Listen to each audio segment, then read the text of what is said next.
저도 자매님들이 직접 만드신 돈가스를 아주 패티를 2개나 먹어가지고 이거 소화시킬 수 있을까 했는데 소화가 잘 되네요. 여러분하고 같이 있으니까 마음이 즐거워서 더 잘 되는 것 같습니다. 오늘 이제 3번째 시간인데 이 시간에는 성경적 이성교제와 청소년기에 대해서 함께 좀 생각해 봤으면 좋겠습니다. 이성교제 그 첫 시간부터 우리가 창세기 1장 27절과 28절을 살펴보면서 이성교제는 먼저 뭐가 목적이 되어야 된다 그랬죠? 결혼. 결혼을 전제로 하는 것입니다. 그렇기 때문에 적절한 시기에 해야 되겠죠. 만약에 중학생 때부터 그래도 나는 이 학생하고 난 결혼할 거야. 그래서 약속을 손가락에 걸고 새끼손가락 걸고 맹세할 수도 있지만 그거 지켜지기가 어렵겠죠. 시간이 너무 많이 걸려요. 결혼할 때까지 기간이 아직 많이 남아 있기 때문에 적절한 시기는 아니다. 그러니까 그러면 언제가 좋겠어요? 가정을 이룰 준비가 됐을 때. 가정을 이룬다고 하면 뭐 집도 장만해야 되고 또 일정 수입이 내가 있어야 되겠죠. 수입이 있어야 뭐 가게를 유지하고 살 거 아니겠어요. 그리고 자녀를 낳을 수 있을 때. 낳는다는 얘기는 뭐 그 육체적인 기능이 다 됐다 그런 측면이 아니죠. 낳아놓고 책임 묻지면 안 되잖아요. 낳아서 아이를 양육하고 학교도 보내고 그럴 준비가 다 됐을 때를 얘기하는 것입니다. 그러면 남자들은 최소한 군대 갔다 와야 되고 직장도 잡아야겠죠. 그런 것들 생각해 보셔야 되고 공부할 것들을 다 공부하고 여전히 학생인 상태에서 뭐 부모님이 뭐 다 밀어주겠다. 그래서 학교 다니면서도 결혼하는 경우가 있을 수는 있으나 일반적이지는 않은 거예요. 그래서 자기가 그런 학업도 다 마치고 또 직장도 갖고 뭐 그랬을 때라고 생각이 듭니다.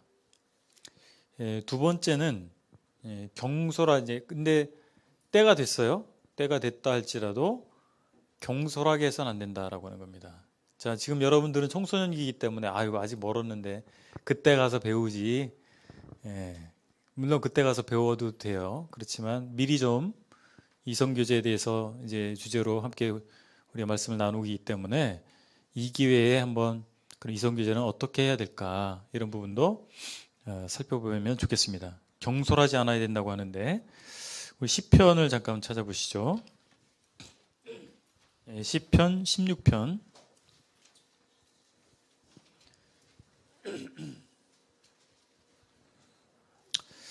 자, 16편 찾으셨으면 1절을 제가 읽겠습니다. 2절은 여러분이 읽고 그렇게 해서 6절까지 한번 교독하겠습니다. 시편 16편 1절부터 6절을 저와 여러분들이 교독하겠습니다. 자, 제가 먼저 1절 읽을게요. 하나님이여 나를 지켜주소서. 내가 주께 피하나이다.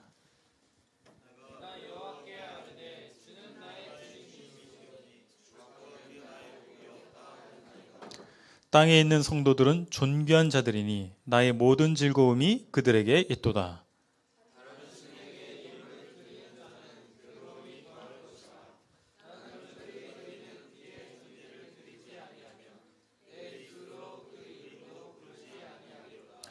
여호와는 나의 산업과 나의 잔의 소득이시니 나의 분깃을 지키시나이다.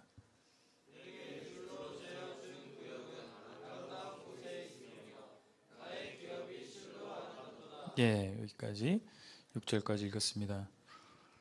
우리가 경솔하지 않아야 된다고 했는데 이성교제를 실제 할 때 뭐 여기 계신 미혼 선생님들은 직접 해당이 될 수도 있겠네요. 이 시편 16편에 보면 하나님이여 나를 지켜주소서 이렇게 시작하잖아요. 주밖에 나의 복이 없습니다. 이것이 정말 신앙의 고백이 됐으면 좋겠습니다. 하나님께서 나의 마음을 지켜주시고 나의 삶을 지켜주십시오. 주밖에는 나의 복이 없습니다. 이런 이 고백이 굉장히 중요합니다. 우리 신앙의 근간이 되는 고백이 되었으면 좋겠어요. 근간이 될 수 있는 고백입니다. 믿음으로 시작하는 거예요. 믿음으로 살아가는 것이고, 우리 이 삶이라고 하는 것이 우리의 기쁨과 만족은 어디로부터 오는가라고 하는 것입니다. 어디로부터 오겠어요? 여러분의 기쁨과 만족이 어디로부터 오는 게 맞겠어요? 여기 맨 앞에 있는 여학생, 우리 예쁘게 생긴 여학생. 네. 우리의 만족과 기쁨이 어디로부터 오겠어요? 네, 하나님으로부터 오죠. 어려운 것은 안 물어봐요. 잘 대답했어요. 하나님으로부터 오는 거예요. 근데 그걸 우리가 머리로 이해하는 거하고 실제 마음과 삶에서 인정하는 것과는 좀 차이가 있을 수 있다라고 하는 것입니다. 정말 나의 만족과 기쁨이 하나님께로부터 오는가? 내 마음에 한번 질문을 던져보세요. 그리고 내 삶 가운데서 정말 그렇게 여기고 있는가? 라고 하는 겁니다. 7절을 보면 제가 읽을게요. 나를 훈계하신 여호와를 송축할지라.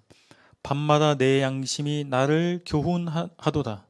8절 내가 여호와를 항상 내 앞에 모심이여 그가 나의 오른쪽에 계심으로 내가 흔들리지 아니하리로다. 하나님을 송축하고 하나님을 경배하고 하나님께 예배하는 거 있잖아요. 여러분 방금 전에 여러분 이렇게 둘러앉아서 찬양하는 모습이 참 보기 좋더라고요. 네. 그거예요. 그렇게 하나님을 예배할 때 나에게 가장 지상 최대의 축복이다. 이것이 지상 최대의 축복이구나.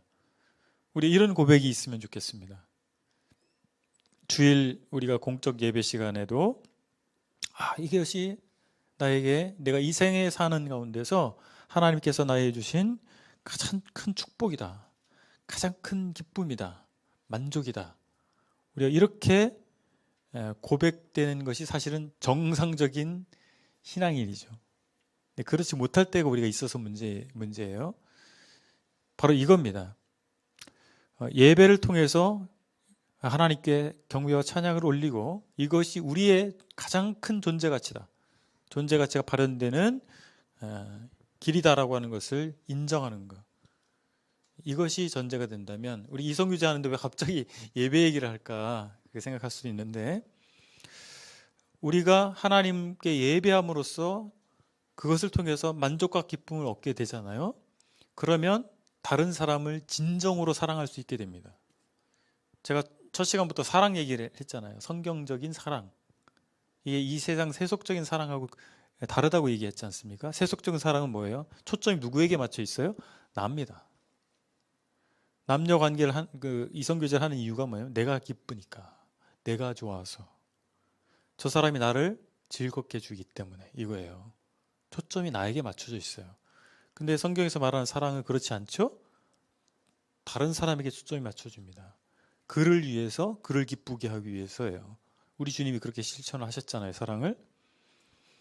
우리가 하나님을 경배하고 하나님께 예배할 때 오는 그 기쁨과 만족을 경험하면 진정으로 다른 사람을 사랑하게 되는 거예요. 진정으로 다른 사람을 위하게 된다라고 하는 것입니다. 왜냐하면 이미 나는 내 잔이 넘치고 있어요. 넘치는 잔에 뭘 채울 생각을 할까요? 채울 필요가 없는 거예요. 이미 넘치고 있는 잔은 채울 필요가 없어. 내가 하나님께서 주시는 만족과 기쁨으로 막 넘치고 있어요. 그럼 뭘 채울 걸 찾지 않죠? 넘치는 것을 누구에게 나눠주려고 하는 거예요. 우리가 연애라고 하는 걸 생각하면 중심이 나 자신에게 있고 상대방을 통해서 나의 만족을 채우려고 하는 것입니다. 내 기쁨을 채우려고 하는 거예요. 그게 연애의 포인트라고 하는 것입니다. 여러분 이걸 잘 이해하셔야 돼요. 그렇지 않고 방금 말씀드린 것처럼 하나님을 예배하고 하나님으로부터 오는 기쁨과 만족을 그 예배 가운데서 얻게 되는 사람은 하나님과의 만남을 통해서 교제를 통해서 얻게 되는 사람은 다른 사람을 정말 위하게 되는 거예요. 다른 사람을 이용하지 않는 것입니다. 내 인생에 다른 사람을 도구로 사용하지 않는 거예요. 여러분 가장 비극적인 결혼 생활이 뭔지 아세요? 그 상대방 배우자를 나의 도구로 여기는 거예요. 도구로 삼기 위해서 결혼했고 그렇게 여기면서 살아가는 결혼 생활 비극이에요. 왜냐면 상대방 그걸 그렇게 해주지 않거든. 근데 나는 계속 원하고 상대방은 채워주지 않으니까 너무 어려운 거죠. 결혼 생활 자체가. 그래서 진정한 동반자, 내가 하나님과의 만남을 통해서 하나님께로부터 기쁨과 만족을 경험하잖아요. 그럼 그 사람을 위해서 해주는 거예요. 그러니까 부부가 서로 그렇게 그런 관계라면 어떻게 했어요? 이거보다 더 행복한 관계는 없는 거예요. 서로가 서로를 주려고 하잖아요. 그래서 경솔하지 않게 하십시오. 이성교제를 할 때 상대방을 도구로, 상대방을 이용하려고 해서는 안 되는 것이다. 여러분들이 세월이 지나서 이제 결혼을 앞두고 이성교제를 시작할 때 반드시 이 사실을 명심하세요. 하나님이여 나를 지켜주소서. 주밖에는 나에게 복이 없습니다라고 하는 고백을 우리 할 수 있게 하시고 했으면 좋겠고, 정말 하나님께 예배 드리는 것을 통해서 기쁨과 만족을 경험하시고 체험하시고, 그것을 통해서 상대방을, 나의 동반자가 될 사람을 진정으로 사랑하는 그런 관계가 되기를 바랍니다. 그러면 경솔하지 않아요. 나를 위해서 상대방을 자꾸 상대방은 원하지 않는데 자꾸 스킨십 하려고 하고, 자꾸 둘만의 어떤 은밀한 어떤 장소를 가려고 하고, 그것은 상대방을 내 만족을 위해서 이용하게 되는 거죠. 그리고 상대방을 진정 사랑한다면 어떻게 해야 되겠어요? 보호하는 겁니다. 상대방을 지켜주는 거예요. 상대방의 순수함과 아름다움과 이런 것들을 지켜주는 것이죠. 상대방을 죄책감에 빠지게 하고 죄의 구렁텅이에 몰아넣고 그걸 사랑하는 게 아니잖아요. 그죠? 이런 것들을 명심하시기 바랍니다. 세 번째는 너무 길어지지 않도록 해야 됩니다. 교제 기간이. 독신의 시기가 하나님의 선물이라 그랬죠. 청소년과 청년 시기, 미혼 청소년, 당연히 청소년 미혼이지, 미혼 청년 시기까지 이 독신의 시기는 하나님이 주신 선물입니다. 그래서 많은 것들을 경험할 수 있는 시기이고, 또 많은 것들을 배울 수 있는 시기이고, 훈련할 수 있는 시기예요. 이 시기를 놓치지 마십시오. 이 시기를 어먼짓 하다가, 이 전라도 사투리인가요? 어먼짓 하다가 날려버릴 수가 있어요. 시간은 붙잡을 수 없어요. 시간을 못질해서 벽에다 박아둘 수 있다면 다 못질해서 벽에 박아두지.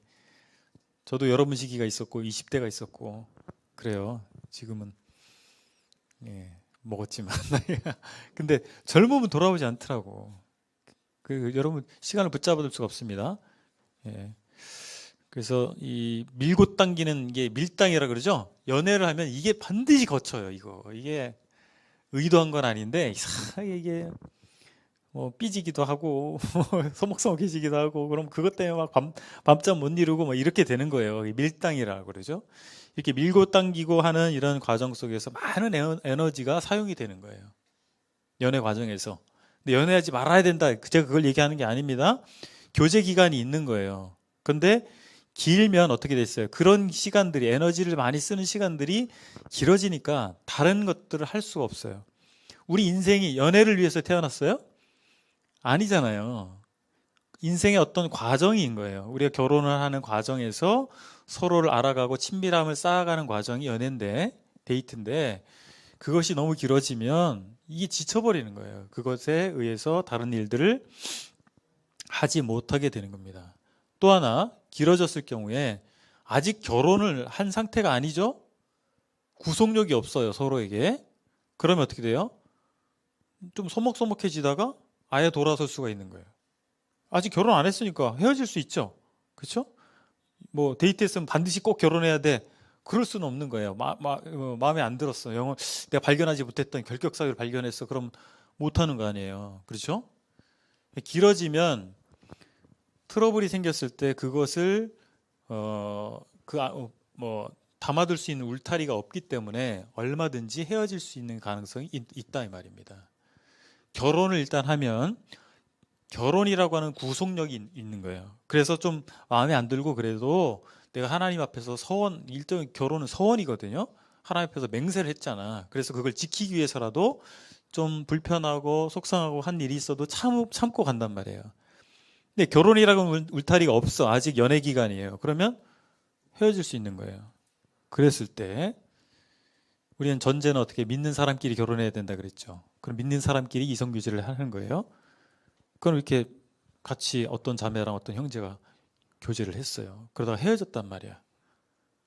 근데 같은 모임일 수도 있고 옆 교회일 수도 있고 그죠?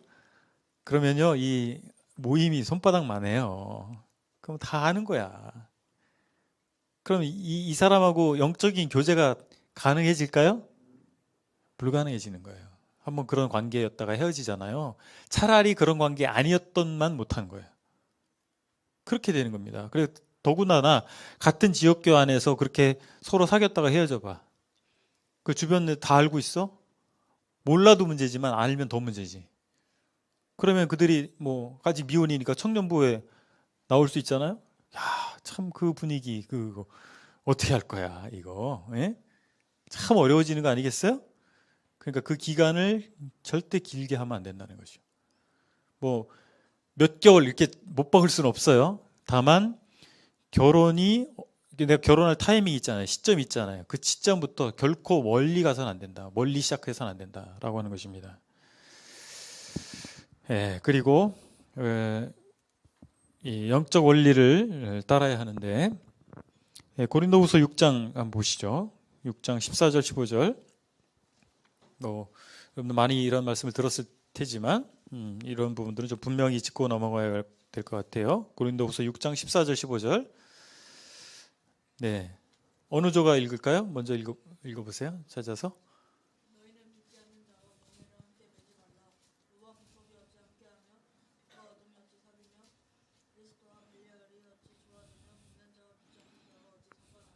예, 분명히 말씀하고 있잖아요. 믿지 않는 자와 멍에를 함께 매지 말라. 멍에라고 하는 것을 우리가 지금 요즘 시대에는 잘 보기 어려운데 소나 나귀가 수레나 뭐 이 쟁기를 끌 때 이 목 위에 이렇게 활처럼 생긴 통나무를 이렇게 걸어요. 그래서 거기에다가 힘을 줘서 끌고 가는 거거든요. 그게 멍에예요. 근데 이제 우리나라에는 멍에가 한 마리가 끄는 멍에가 일반적이죠. 근데 이스라엘 나라에는 두 마리가 함께 끄는 멍에, 예, 그런 멍에가 있어요. 근데 이 두 마리가 서로 마음이 딱딱 맞아야 이렇게 갈 거 아니에요. 한쪽 방향으로. 그런데 이 두 마리가 안 맞아. 그리고 종이 달라. 소하고 당나귀가 있어. 어휴, 얼마나 어려워요. 뭐 소는 뿔로 받으려고 하고 당나귀는 또 발로 차려고 할 거 아니겠어요? 얼마나 어려웠겠어요. 그 멍에를 얘기하는 거예요. 그런데 믿지 않는 사람과 멍에를 같이 매서는 안 된다라고 하는 것입니다. 그러면 여러분, 우리 함께 하는 것 중에서 정말 온전한 연합을 이루어야 될 것이 뭐겠어요? 지금 첫 시간부터 계속 배우고 있죠? 남녀의 혼인입니다. 결혼이에요. 이건 온전한 연합이에요. 삼위일체 대신 하나님처럼 연합해야 되는 거예요. 그게 하나님 형상이라고 그랬잖아요. 그러면 이것보다 더 강력한 멍에가 없어요. 그죠? 근데 이것을 그럼 믿지 않는 자와 함께 해야 되겠어요? 하지 말라는 거예요. 분명한 게 하나님 말씀인 거예요. 그런데 하나님께서 율법의 요구를 하시잖아요. 우리에게 십계명을 주셨고 또 예수님은 십계명을 해석해서 산상수훈을 또 주셨잖아요.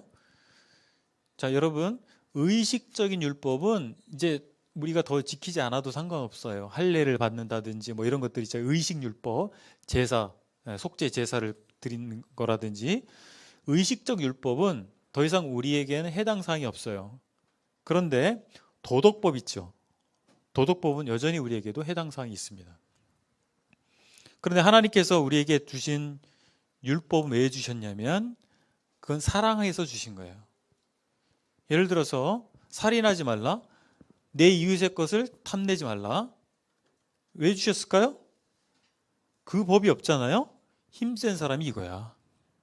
힘센 사람이, 힘 약한 사람 얼마든지 목숨도 빼앗고 소유도 빼앗고 이렇게 되는 거예요. 그래서 하나님께서 사람을 사랑하시기 때문에 그런 약육강식의 원리가 지배하지 않도록, 적어도 인간 세계에서는 하나님 형상을 따라 지음받은 인간 세계에서는 물론 죄가 들어왔지만 더 이상 그런 이 원리가 지배하지 않도록 약한 사람이 보호받도록 하기 위해서 율법을 주신 겁니다.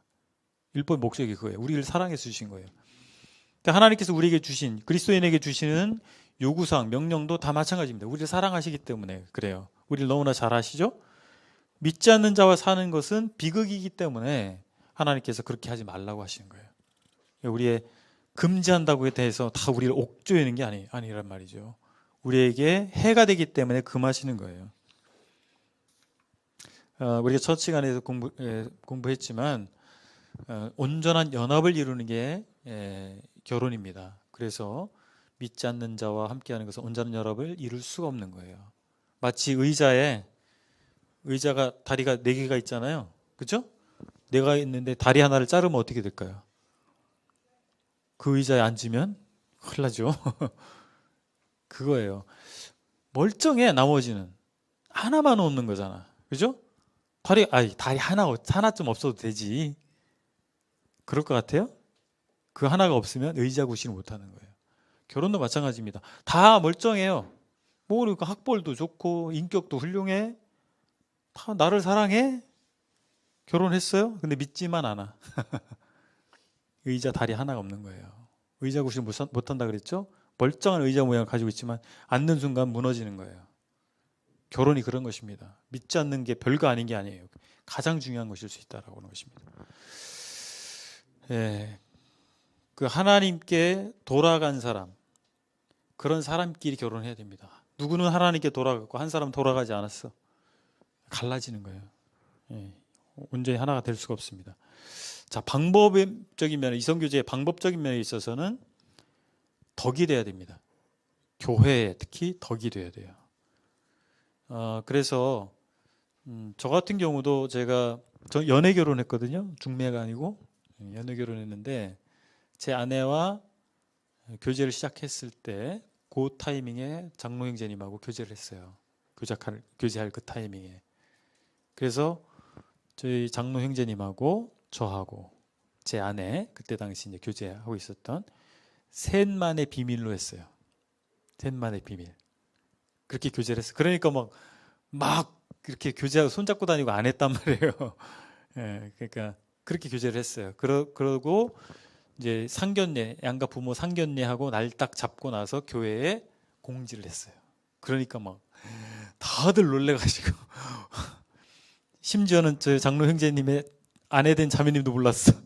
그날 알고 어떻게 나에게까지 숨길 수 있냐고 자매님이 노발대발하신 기억이 있는데, 근데 왜 그렇게 했냐면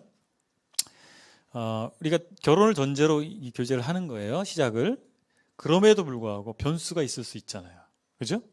뭔가 사람이 예상치 못한 뭔가 변수가 생겨서 헤어질 수가 있어요. 근데 공개 연애를 했어요? 근데 처음엔 좋았지만 잘 진행됐지만 그렇게 헤어졌을 경우에는 어떻게 되겠어요? 공개적으로 다 알게 된 거잖아요. 그러면 참 어려운 거예요. 그게 간직이 안 되는 교제를 한 것도 아니지만 그럼에도 불구하고 덕은 되지 않는단 말이죠. 그래서 교회마다 기린노 교회 장로 형제님들이 어떻게 안내하시는지 잘 모르겠지만은 아무튼 저 같은 경우는 그런 원칙을 가지고 있습니다. 그래서 너무 공개적으로 하지 않고 그 교회에 책임 있는 일꾼과 그렇게 교제하고 그렇게 해서 당분간은 드러내지 않고 교제하는 게 덕이 된다, 그렇게 봅니다. 그리고 이건 너무나도 중요한 문제인데 도덕적 순결입니다. 도덕적 순결을 지켜야 됩니다. 사랑이라고 하는 것이 내 욕심을 채우는 게 아닙니다. 도덕적 순결을 깨뜨리는 경우는 결국에는 자기의 욕망을 채우려고 했을 때 도덕적 순결이 깨지게 되는 거죠. 상대방을 보호하고 지키고 위하는 것이, 상대방을 진정으로 사랑하는 것은 그런 게 아니잖아요. 그죠? 내 욕심을 채우는 게 아니잖아요. 여러분 이제 둘째 시간에도 우상숭배와 관련해서 제가 얘기를 했죠. 우상숭배. 우상을 숭배하는 사람들은 자기가 숭배하는 그 신을 누군가가 인정해주면 좋아합니다. 보세요. 네가 나를 사랑하면 나의 우상을 너도 섬겨. 이게 일반적으로 우상 숭배하는 사람들의 공통된 특징이에요. 그래서 남녀가 저 사람은 나하고 딱딱 잘 맞아, 천생배필이야라고 하는 사람은 어떤 사람이냐? 그 남자, 여자인 경우에 그 남자가 나의 우상을 잘 섬겨줘요. 남자인 경우도 마찬가지예요. 그 여자가 나의 우상을 잘 섬겨줘. 대부분의 남자의 우상은 뭔지 아세요? 쾌락, 명예, 성공입니다. 남자들이 생각하는 우상, 남자들이 섬기는 우상. 여자는 뭘까요? 관계, 소중히 여김을 받는 거, 그런 거예요. 이런 것들이 각자가 섬기는 우상일 수 있어요. 그 중에서 연애 기간이 되잖아요. 연애 감정이 생기잖아요. 그러면 아까도 얘기했잖아요. 모든 걸 다 해줄 것 같다고. 왜? 물고기를 낚아야 되니까. 그죠? 떡밥을 부리는 게 아깝지 않은 거야. 그래서 다 해주는 거예요. 그 우상을 정말 나보다 더 열심히 섬겨주는 거예요. 이해하시겠죠? 그러니까 그 사람이 나의 짝꿍이겠구나. 천생배필이다. 저 사람하고 결혼하면 행복할 것 같은 거예요. 그래서 결혼한단 말이에요. 서로 우상이 딱 맞은 거야. 그래서 전문가, 결혼 전문가, 상담 전문가들 있죠. 인생 상담사들, 하나님 믿지 않는 이런 사람들이 조언해주는 특징은 뭔지 아세요? 당신이 섬기는 우상을 잘 섬겨주는 사람을 선택해라. 그럼 행복하다 이거예요. 그럼 과연 그렇게 결혼하면 행복할까라고 하는 겁니다. 결혼을 했어요? 서로 우상을 잘 섬겼어. 결혼을 했어요? 근데 우상이라고 하는 것은요, 채워도 채워지지 않는 게 그 우상이에요. 사람들이 섬기는 우상이. 결혼하고도 계속 요구하죠? 그런데 특징이 뭐예요? 결혼하고 나서는 더 이상 그 사람의 우상에 관심이 없어. 나의 우상에 관심이 있는 거예요. 그 사람의 우상을 인정해주고 섬겨준 것은 뭐예요? 결혼이라고 하는 것을 하기 위해서 한 거야. 또는 연애 감정 때문에 한 거예요. 근데 결혼을 했어요? 더 이상 그것이 필요 없어졌죠? 상대방의 우상에 관심이 없는 거예요. 나의 우상에 관심이 있어. 남자는 자기의 성공을 위해서 살아가고, 여자는 여자대로 자기 뭔가 채우려고 살아가고. 그러니까 상대방이 나의 우상을 인정해주지 않아? 그것을 뭐라고 표현하는 줄 아세요? 더 이상 사랑하지 않는 것 같아. 결혼하고 났더니 저 사람이 더 이상 나를 사랑하지 않아. 우상을 섬겨주지 않는 거예요. 나의 우상을 섬겨주지 않으니까 나를 사랑하지 않는다라고 얘기하는 것입니다. 그래서 사랑해서 결혼했고 사랑하지 않아서 이혼하는 거예요.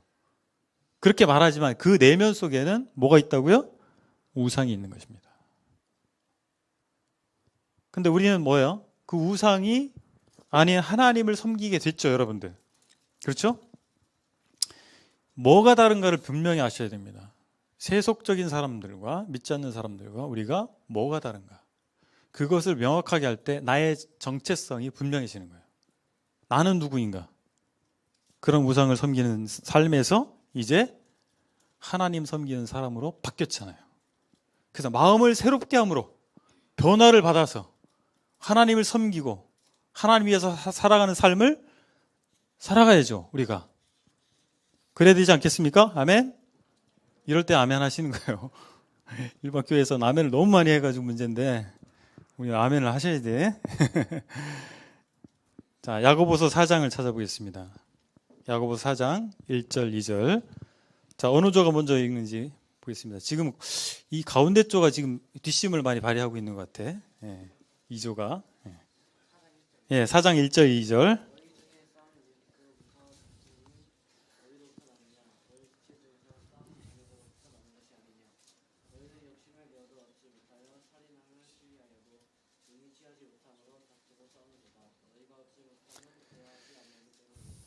자, 싸움이 어디로부터, 다툼이 어디로부터 나느냐? 너희 지체 중에서 싸우는 정욕으로부터 나는 것이다. 우상의 욕심을 채울 길이 없어요. 그러니까 다툼이 나는 거야. 왜 안 채워주냐 이거지. 예? 나의 이 빈자리를 왜 채워주지 않느냐 이거예요. 그것을 배우자에게 찾는 거지. 배우자에게 불평하는 거죠. 너 당신 왜 안 채워져 이거예요. 연애할 땐 그렇게 잘 채워주더니 왜 지금은 안 채워져 이거예요. 그러니까 싸우는 거지. 다툼이 나는 거예요. 욕심을 내어도 얻지 못합니다. 얻을 수 없는 거예요. 무모한 도전이에요. 무모한 도전. 얻을 수 없는 것을 얻기 위해서 노력하는 것입니다. 예, 그래서 우상은 더 많은 것들을 요구하기 때문에 갈등을 피할 수가 없습니다. 갈수록 악화가 되는 것이죠. 그런데 하나님은 어떠십니까? 당신을 신뢰하는 이들의 필요를 완벽하게 채워주시는 분이세요. 나는 그런데 아닌 것 같은데요. 나 돈이 없는데 하나님 돈 안 채워주던데. 나는 공부 잘하고 싶은데 기도를 안만 해도 난 공부 잘하게 안 되던데.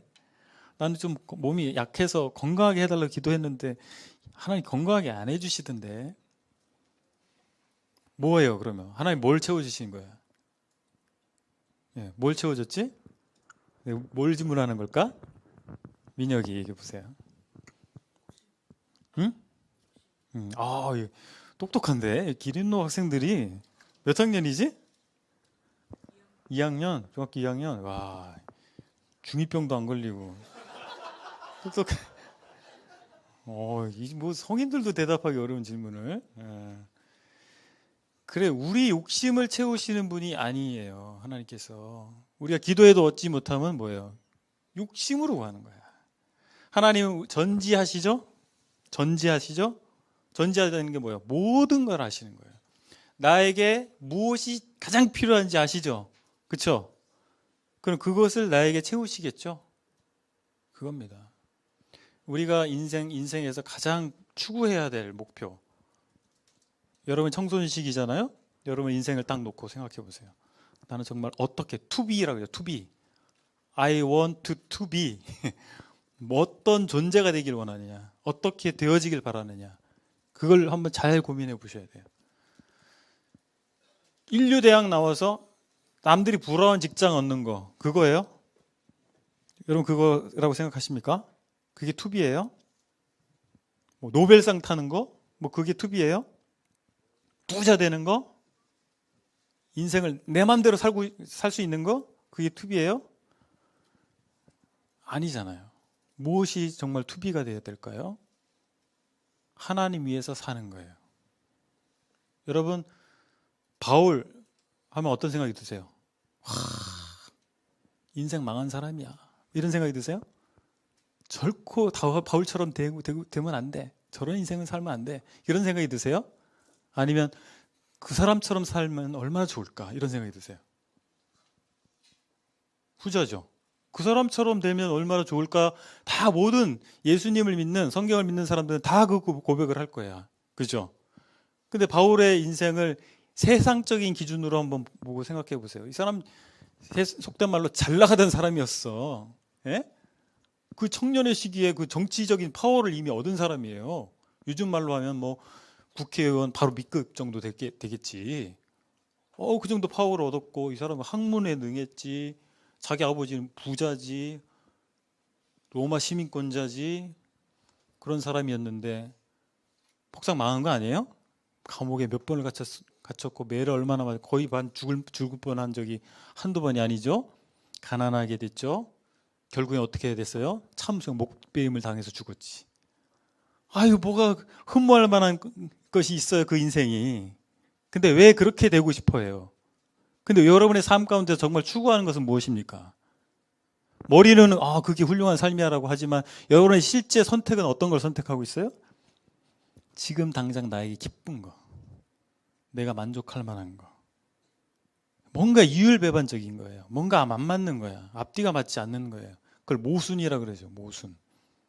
모든 것을 막을 수 있는 방패. 모든 것을 뚫을 수 있는 창. 한 사람이 두 가지를 팔아. 말이 안 되는 거예요. 그게 모순입니다. 우리가 정말 그런 삶을 소원해야지. 그런 삶을 살아가길 원해야죠. 그럼 기도 제목이 바뀌겠죠? 주여, 저에게 감옥을 가게 해주세요. 그렇게 기도하는 건 아닙니다. 주님 위해서 살기를 원합니다. 주님께 쓰임 받기를 원합니다. 그러면요, 주님이 그렇게 하도록 하세요.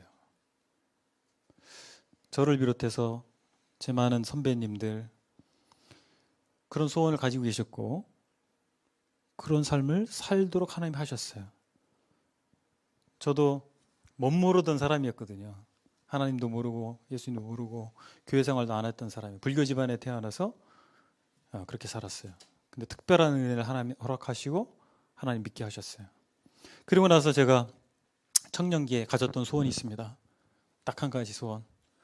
하나님 위해서 살고 싶습니다. 그 방법이 어떤 건지 구체적인 모르지만 정말 하나님 위해서 살고 싶습니다. 그 소원이 있었어요. 그때가 제가 23살 때입니다. 그 소원이 있었어요.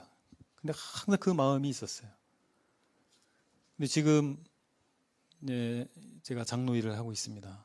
서정교회에서. 그게 뭐 대단한 거라고 생각하진 않아요. 그런데 제가 직장을 그만둘 줄 몰랐어요. 직장도 다 그만두고 지금 10년째 전임으로 섬기고 있는데 하나님이 인도하시더라고요. 근데 뭐예요? 제 마음 가운데 그 소원이 있었어요. 정말 하나님 위해서 살고 싶다고.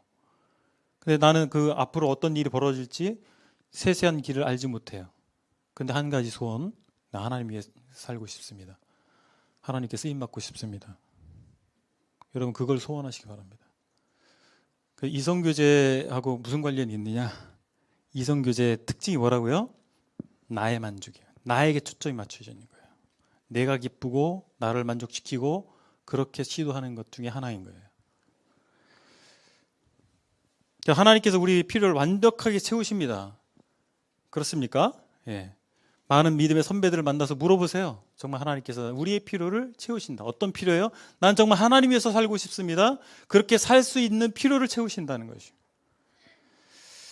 자, 그러면 이제 어떻게 이성을 만날 수 있을까? 자, 계속 반복 얘기하지만 결혼을 앞두고 하는 거예요. 근데 여러분 미리 한번 배워보는 겁니다. 자, 영적 활동의 현장에서 만나는 겁니다.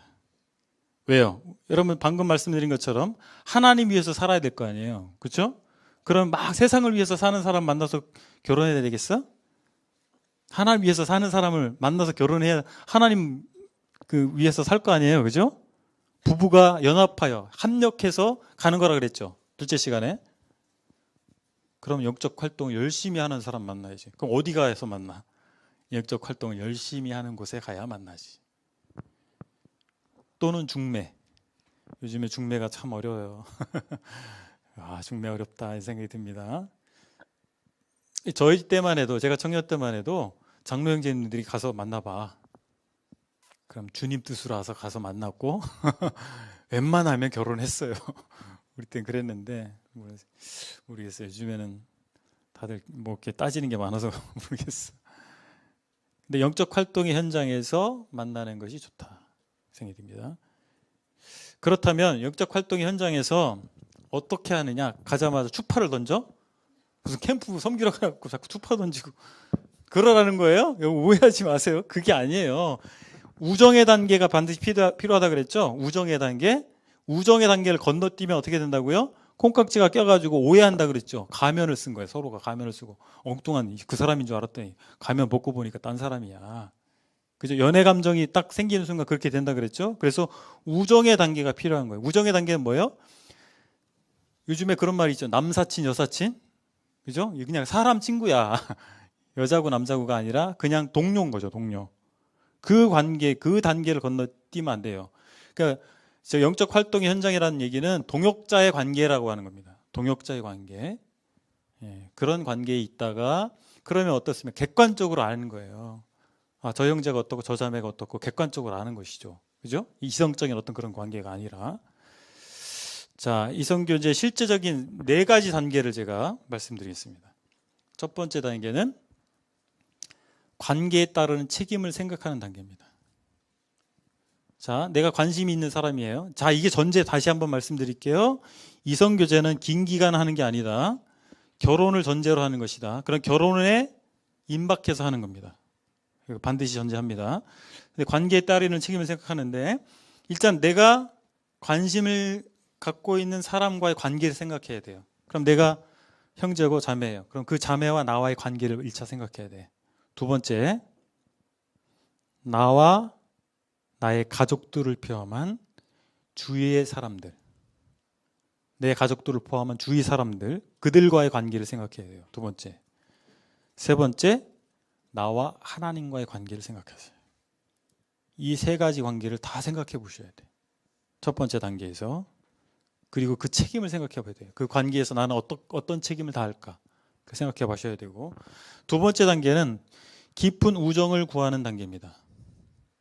우정으로, 연애 감정이 아니라 그냥 동료로서 이게 지내야 됩니다. 그렇게 위해서 뭐 영적 활동을 해야 되는데 영적 활동할 때 피해야 할 것들이 있어요. 연애 감정을 나타내는 말이나 행동을 해서는 안 됩니다. 그걸 추파 던진다고 하는 거 옛날 말로. 자꾸 이렇게 뭐 하지 말라고요. 이렇게 찝쩍거리지 말라는 얘기야. 그래서 연애 감정을 느낄 만한 눈빛을 자꾸 준다든지 뭐 수신호를 막 한다든지 이렇게 이거 뭐 야구 선수도 아니고 뭐 자꾸 하지 말라는 얘기야. 돼지 막 사탕 같은 거 주고 오해받을 짓을 하지 말라는 거예요. 그냥 동료로서 그렇게 할 수 있도록 선을 지키셔야 됩니다. 그리고 기다리고 지켜봐야 됩니다. 기다리는 거예요. 기다리는 게 쉽지 않아요. 젊을수록 쉽지 않아요. 근데 이거에 성공하셔야 돼요. 여러분 신앙생활의 성패의 비결이 기다림입니다. 이거 못하면 실패해요. 기다리셔야 됩니다. 정말 주님 제가 기다릴 수 있게 해달라고 그거 하셔야 돼요. 아직 시기가 멀었죠, 그죠? 여러분들 청소년 시기니까. 그래서 우정을 넘어 결혼까지 갈 수 있는 준비가 됐는가 내가 항상 이 생각을 하셔야 됩니다. 3단계는 관계의 목적을 정의해야 됩니다. 이제 이때에 이제 결혼을 추구하는 단계라고 볼 수 있어요. 관계의 목적을 정의해야 됩니다. 남녀는 어떤 관계인가, 부부는 어떤 관계인가 이런 것들에 대한 정의를 할 필요가 있습니다. 그런 것들을 스터디할 필요가 있다는 거예요. 하나님의 말씀을 통해서 또 앞선 일꾼들과의 교제를 통해서 이런 것들을 배우는 거예요. 그리고 정의를 내리는 겁니다. 내가 확립을 하는 것이죠. 그리고 네 번째 단계는 두 사람의 관계를 시험해보고 발전시키는 겁니다. 시험해보고 발전시킨다. 그건 뭐냐면 일방적인 거는 스토킹입니다. 일방적으로 좋아하는 거 있죠? 그 스토킹이에요. 하나님 뜻이라면 하나님이 맺어준 관계라면 어떻게 되겠어요? 서로 마음이 합해지겠죠. 그죠? 그래서 시험해보고 확인하는 거예요. 그래서 정말 저 사람도 나를 특별하게 생각하는가 그걸 확인하는 단계죠. 근데 이때에 아까도 말씀드렸지만 가장 지혜로운 방법은 매개자를 사용하는 거예요. 매개자. 예를 들어서 내가 뭐 어떤 자매한테 마음이 있어. 다이렉트로 프로포즈를 하는 거예요. 편지를 준다든지 요즘에 뭐 문자를 보낸다든지 카톡을 보낸다든지 뭐 카톡에 이모티콘을 아주 묘상한 거를 보내. 그러면 비슷한 답장이 오면 옳다구나 이러면 안 된다는 거예요. 만약에 그렇게 했는데 대시를 했는데 상대방이 아니었어. 노했어요. 그럼 어떻게 해? 그다음부터 얼굴을 못 보는 거야. 어리석죠?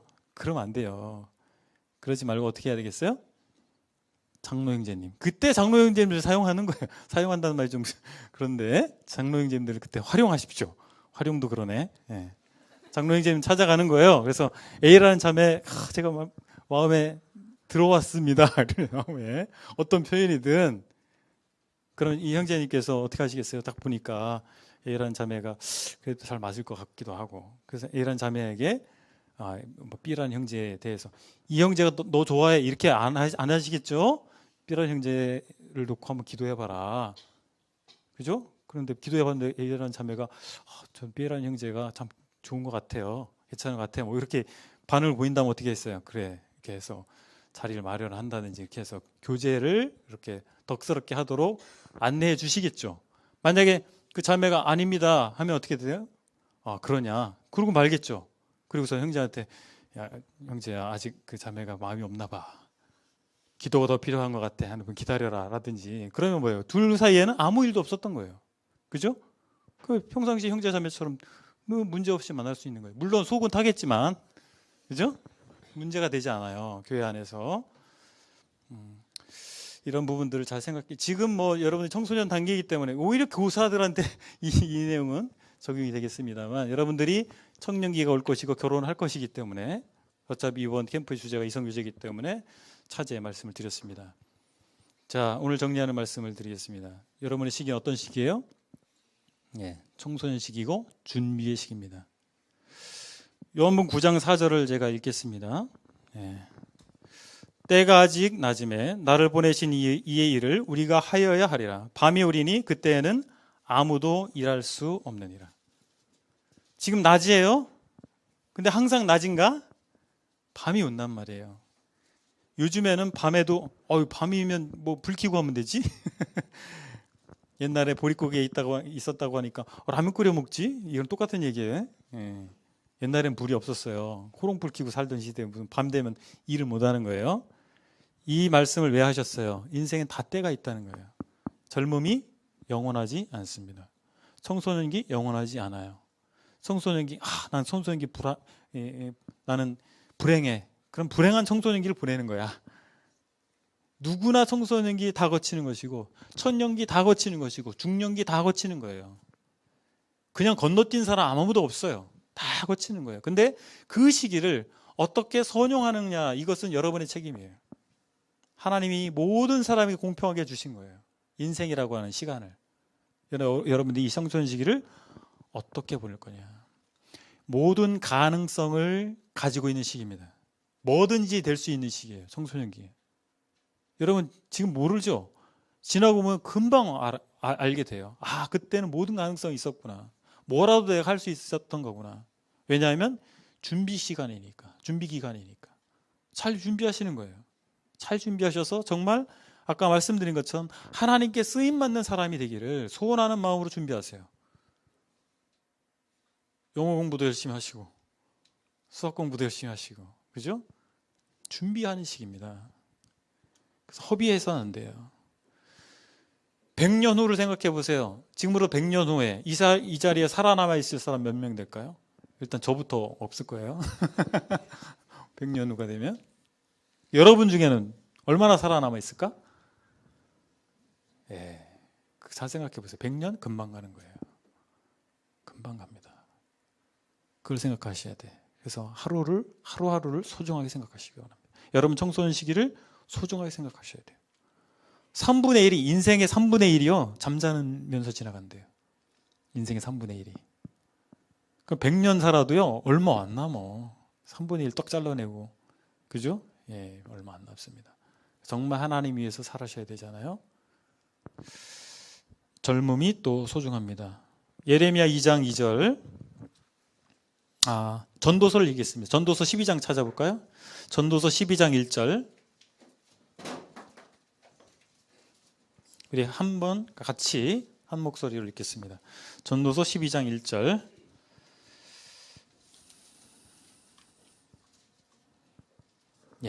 같이 읽을까요? 시작.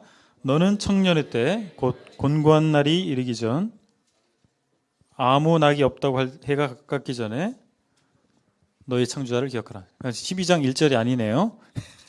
12장 12절인가요? 제가 인용을 잘못했네요.